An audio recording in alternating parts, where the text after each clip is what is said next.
सौगंध खाकर कहता हूँ कि कविता से मेरा कोई प्रेम का चक्कर नहीं चल रहा है। आप मेरी बात का विश्वास कीजिए प्लीज। राजीव उसके सामने गिड़गिड़ा उठा। नमस्कार दोस्तों, आपका स्वागत है मेरे चैनल पर। आज सुनेंगे कहानी पति का चक्कर। शादी के कुछ दिनों बाद ही अलका को ससुराल का माहौल खटकने लगा और वह राजीव से अलग घर लेकर रहने की जिद में मायके जाकर रहने लगी। उसकी इसी जिद से परेशान उसके ससुर व पिता ने ऐसी चाल चली कि अलका के सारे मंसूबे धरे के धरे रह गए। शाम 7 बजे जब फोन की घंटी बजी, तब ड्राइंग रूम में अलका, उसकी माँ गायत्री और पिता ज्ञान प्रकाश उपस्थित थे। फोन पर वार्तालाप अलका ने किया। अलका की हेलो के जवाब में दूसरी तरफ से भारी एवं कठोर स्वर में किसी पुरुष ने कहा, मुझे अलका से बात करनी है। मैं अलका ही बोल रही हूँ, आप कौन? मैं कौन हूँ? इस झंझट में ना पड़कर तुम उसे ध्यान से सुनो जो मैं तुमसे कहना चाहता हूँ। क्या कहना चाहते हैं आप?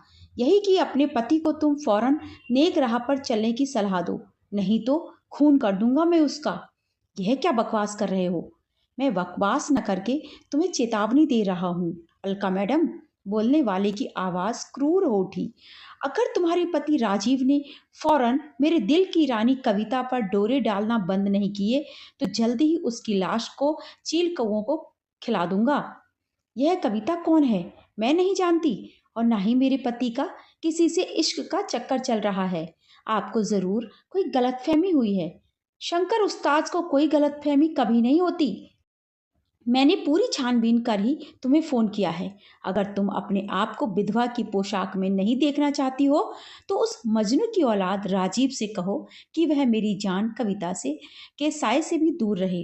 अलका कुछ और बोल पाती, इससे पहले ही फोन कट गया। अपने माता पिता के पूछने पर अलका ने घबराई आवाज में वार्तालाप का ब्यौरा उन्हें सुनाया। गायत्री रोने लगी। ज्ञान प्रकाश ने गुस्से से भरकर कहा, तो राजीव इस कविता के चक्कर में उलझा हुआ है। मैं भी तो कहूं कि साल भर अभी शादी को हुआ नहीं और 2 महीने से पत्नी को मायके में छोड़ रखा है। जरूर उसने इस कविता से गलत संबंध बना लिए हैं। उस अकेले को दोष मत दो जी, गायत्री ने सुबकते हुए कहा। दामाद जी ने तो दसियों बार इस मूर्ख के सामने वापस लौट आने की विनती की होगी, लेकिन इसकी जिद के आगे उनकी एक न चली। अलका को कसूरवार मत कहो। हमारी बेटी ने राजीव से प्रेम विवाह किया है। उसे सुखी रहना रखना उसका कर्तव्य है।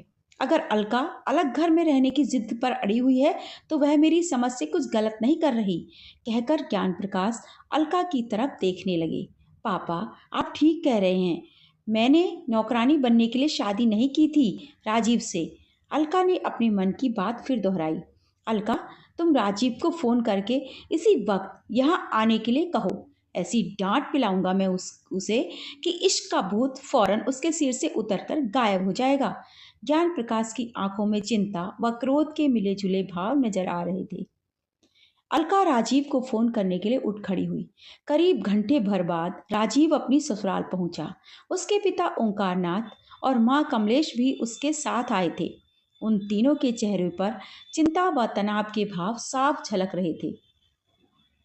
कुछ औपचारिक वार्तालाप के बाद ओंकारनाथ ने परेशान लहजे में ज्ञान प्रकाश से कहा, बहू से फोन पर मेरी बात हुई थी। मुझे लगा कि वह किसी बात को लेकर बहुत परेशान है, इसलिए राजीव के साथ उसकी माँ और मैंने भी आना उचित समझा। यह अच्छा ही हुआ कि आप दोनों साथ आए हैं। राजीव के सारी बात आप दोनों को भी मालूम होनी चाहिए। शाम को 7 बजे हमारे यहाँ एक फोन आया था। फोन करने वाले ने हमें राजीव के बारे में बड़ी गलत व गंदी तरह की सूचना दी है। ज्ञान प्रकाश ने नाराज अंदाज में राजीव को घूरना शुरू कर दिया। फोन किसी शंकर नाम के आदमी का था। कमलेश के इस सवाल को सुनकर अलका और उसके माता पिता बुरी तरह चौंक उठे। आपको कैसे मालूम पड़ा उसका नाम, बहन जी? गायत्री अचंभित हो उठी, क्योंकि उसने शाम 6 बजे के आसपास हमारे यहाँ भी फोन किया था। राजीव और उसके पिता घर पर नहीं थे, इसलिए मेरी ही उससे बात हो पाई। क्या कहा उसने आपसे? उसने आपसे क्या कहा? कमलेश ने उलट कर पूछा। गायत्री ने के बजाय ज्ञान प्रकाश ने गंभीर होकर उनके प्रश्न का जवाब दिया। बहन जी, शंकर ऐसी बात कह रहा था जिस पर विश्वास करने को हमारा दिल तैयार नहीं है, लेकिन वह बहुत क्रोध में था और राजीव को गंभीर नुकसान पहुंचाने की धमकी भी दे रहा था। इसलिए राजीव से हमें पूछताछ करनी ही पड़ेगी। क्या वह किसी कविता नाम की लड़की से मेरे अवैध संबंध होने की बात आपको बता रहा था? राजीव गहरी उलझन और परेशानी का शिकार नजर आ रहा था। अलका ने उसके चेहरे पर पैनी नजरें गड़ाकर कहा, हाँ, कविता की ही बात कर रहा था वह। कौन है यह कविता? मैं तो सिर्फ एक कविता को ही जानता हूँ जो मेरे विभाग में मेरे साथ काम करती है। तुम्हें याद है, शादी के बाद हम एक रात नीलम होटल में डिनर करने गए थे। तब एक लंबी सी लड़की अपने बॉयफ्रेंड के साथ वहां आई थी। मैंने तुम्हें उससे मिलवाया था, अलका। अलका ने अपनी सास की तरफ मुड़कर कहा, मम्मी, मैंने आपसे उस लड़की का जिक्र घर आकर किया था। वह राजीव से बहुत खुली हुई थी, उसे यार यार कहकर बुला रही थी। वह अपने बॉयफ्रेंड के साथ ना होती तो राजीव से उसके गलत तरह के संबंध होने का शक मुझे उसी रात हो जाता।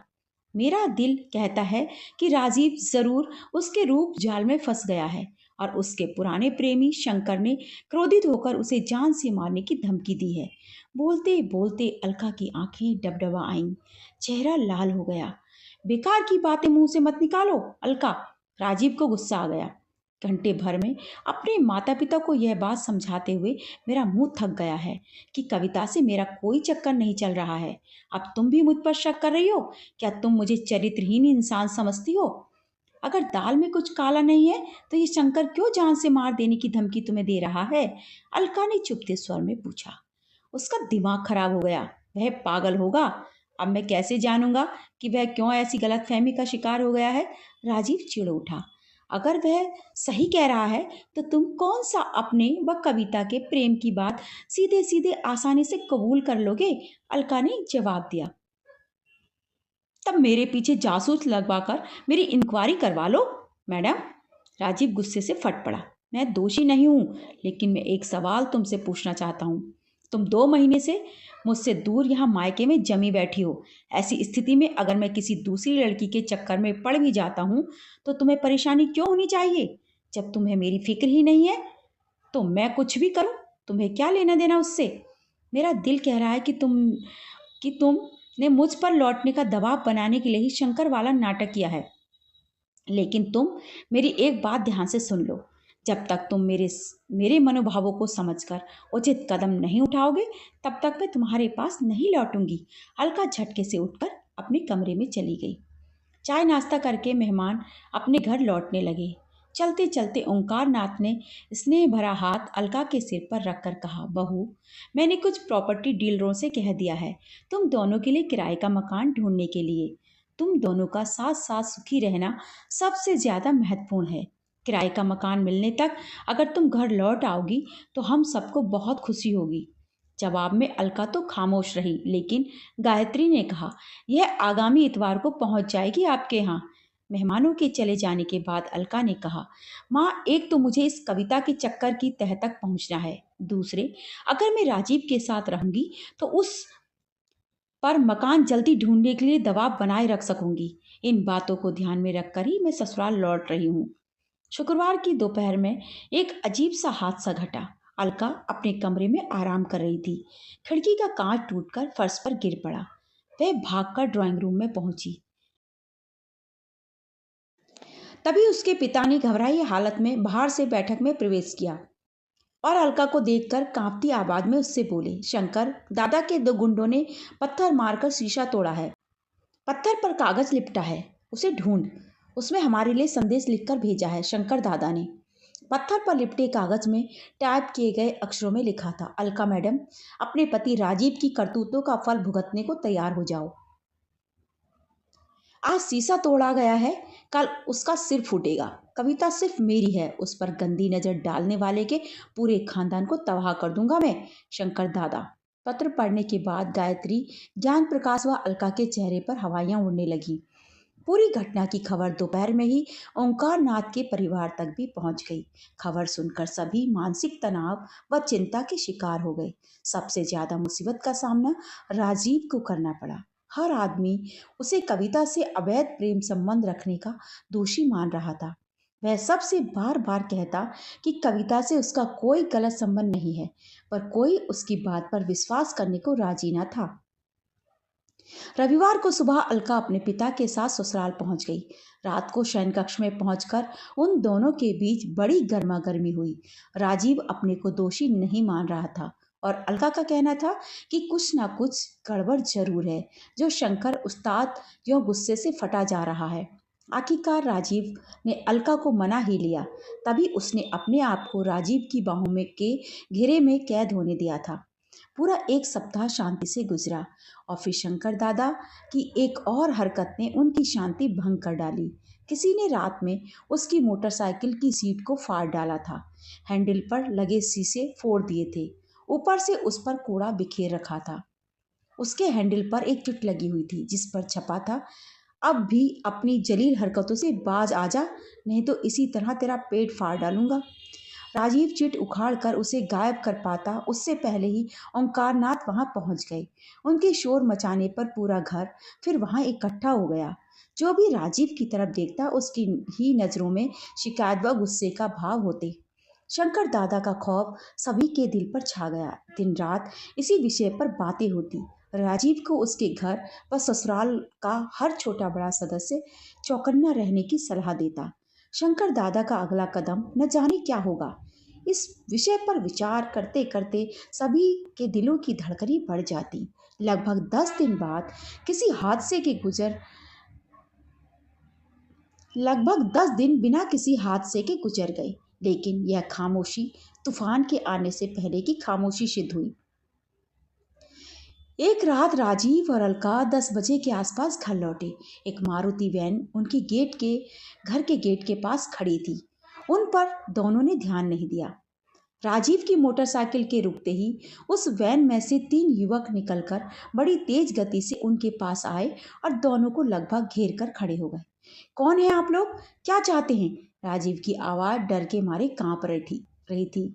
अपना परिचय ही देने आए हैं हम तुझे, मच्छर बड़ी बड़ी मूंछों वाले ने दांत पीसते हुए कहा, और साथ ही साथ सबक भी सिखा कर जाएंगे।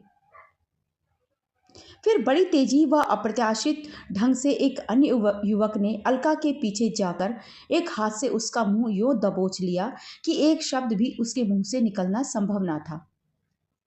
बड़ी बड़ी मूंछों वाले ने राजीव का कॉलर पकड़कर एक झटके में कमीज को सामने से फाड़ डाला। दूसरे युवक ने उसके बाल अपनी मुट्ठी में कसकर पकड़ लिए। हमारी शंकर दादा की चेतावनी को नजरअंदाज करने की जरूरत कैसे हुई तेरी, खटमल? मूंछों वाले ने आनन फानन 5-7 थप्पड़ राजीव के चेहरे पर जड़ दिए। बेवकूफ इंसान, ऐसा लगता है कि न तुझे अपनी जान प्यारी है और न अपने घर वालों की। कविता भाभी पर डोरे डालने की सजा के तौर पर क्या हम तेरी पत्नी का अपहरण करके ले जाएं? मैं सौगंध खाकर कहता हूँ कि कविता से मेरा कोई प्रेम का चक्कर नहीं चल रहा है। आप मेरी बात का विश्वास कीजिए प्लीज। राजीव उसके सामने गिड़गिड़ा उठा। 2 थप्पड़ और मारकर मूंछों वाले ने क्रूर लहजे में कहा, बच्चे, आज हम आखिरी चेतावनी तुझे दे रहे हैं। कविता भाभी से अपने सारे संबंध खत्म कर ले। अगर तूने ऐसा नहीं किया तो तेरी इस खूबसूरत बीवी को उठाकर ले जाएंगे हम शंकर दादा के पास। बाद में जो इसके साथ होगा उसकी जिम्मेदारी सिर्फ तेरी होगी, मजनू की औलाद। फिर उसने अपने साथियों को आदेश दिया, चलो। 1 मिनट के अंदर अंदर वैन राजीव व अलका की नजरों से ओझल हो गई। वैन का नंबर नोट करने का सवाल ही नहीं उठा, क्योंकि नंबर प्लेट पर मिट्टी की परत चिपकी हुई थी। पूरे घटनाक्रम की जानकारी पाकर ज्ञान प्रकाश व ओंकार नाथ के परिवारों में चिंता और तनाव का माहौल बन गया। 3 दिनों बाद अलका के माता पिता ने सबको रविवार के दिन अपने घर लंच पर आमंत्रित किया। कुछ मीठा ले आने के लिए ओम ज्ञान प्रकाश और ओंकार नाथ बाजार की तरफ चल दिए। रास्ते में ज्ञान प्रकाश ने तनाव भरे लहजे में अपने समधी से पूछा, अलका कैसी चल रही है? ओंकार नाथ ने मुस्कुराकर जवाब दिया, बिल्कुल ठीक है वह। कल मैंने राजीव से कहा कि जाकर वह मकान देख आओ जिसका पता प्रॉपर्टी डीलर ने बताया है। अलका ने मेरी बात सुनकर फौरन कहा कि वह किसी किराए के मकान में जाने की इच्छुक नहीं है। उसका ऐसा मुझे नहीं जाने वाला कथन सुनकर मुझे अपनी मुस्कान को छिपाना बहुत मुश्किल हो गया था। दोस्त, हमारी योजना सफल रही। यानी कि अलका की अकेले रहने की जिद समाप्त हुई। ज्ञान प्रकाश एकाएक प्रसन्न नजर आने लगे। बिल्कुल खत्म हुई। सुनो, हमारा कितना नुकसान हुआ है, कुल मिलाकर ओंकार नाथ ने जानना चाहा। छोड़ो यार, ज्ञान प्रकाश ने कहा, मेरी बेटी अलका का जो खून सूख रहा होगा आजकल, उसकी कीमत क्या रुपयों से आंकी जा सकती है समधी साहब। ज्ञान प्रकाश, हम तुम अच्छे दोस्त न होते तो अलका की अलग रहने की जिद से पैदा हुई समस्या का समाधान इतनी आसानी से न हो पाता। अब बहू सबके बीच रहकर घर गृहस्थी चलाने के तरीके बेहतर ढंग से सीख जाएगी और चार पैसे भी जुड़ जाएंगे उनके पास। ओंकार नाथ ने अपने समधी के कंधे पर हाथ रखकर अपना मत व्यक्त किया। आपका लाख लाख धन्यवाद कि उसके सिर से अलग होने का भूत उतर गया। ज्ञान प्रकाश ने राहत की गहरी सांस ली। मुझे धन्यवाद देने के साथ साथ अपने दोस्त के बेटे को भी धन्यवाद दो, जिसने शंकर उस्ताद की भूमिका में ऐसी जान डाल दी कि उसकी आवाज़ व हाव भाव को याद करके अलका के अब भी रोंगटे खड़े हो जाते हैं। नौटंकी में भाग लेने का उसका अनुभव हमारे खूब काम आया। उसकी हिदायत उसको हिदायत दे देना कि जो उसने किया है हमारे कहने पर उसकी चर्चा किसी से न करे। मेरे बेटे व बहू को अगर कभी पता लग गया कि उनकी रातों की नींद उड़ाने वाला नाटक हमारे इशारों पर खेला गया था तो मेरा तो बुढ़ापा बिगड़ जाएगा। मैं कभी एक शब्द नहीं मुंह से निकालूंगा। अंकार नाथ ने संकल्प किया। हमने जो किया है सबके भले को ध्यान में रखकर किया है समझी जी। कांटे से कांटा निकल गया है। अब शंकर दादा गायब हो जाएंगे। धीरे धीरे राजीव व अलका सामान्य होते चले जाएंगे। नतीजा अगर अच्छा निकले तो कुछ गलत कार्यशैली को उचित मानना समझदारी है। सिर ज्ञान प्रकाश की बात का सिर हिलाकर ओंकार नाथ ने अनुमोदन किया और दोनों अपने को एक दूसरे से बेहद करीब महसूस करते हुए बाजार पहुंच गए। दोस्तों, ये थी आज की कहानी। क्या ओंकार नाथ ने और उनके समधी ने सही किया? कमेंट करके मुझे ज़रूर बताइएगा और इसी तरह की कहानी के लिए चैनल को भी ज़रूर सब्सक्राइब कर लीजिए। धन्यवाद।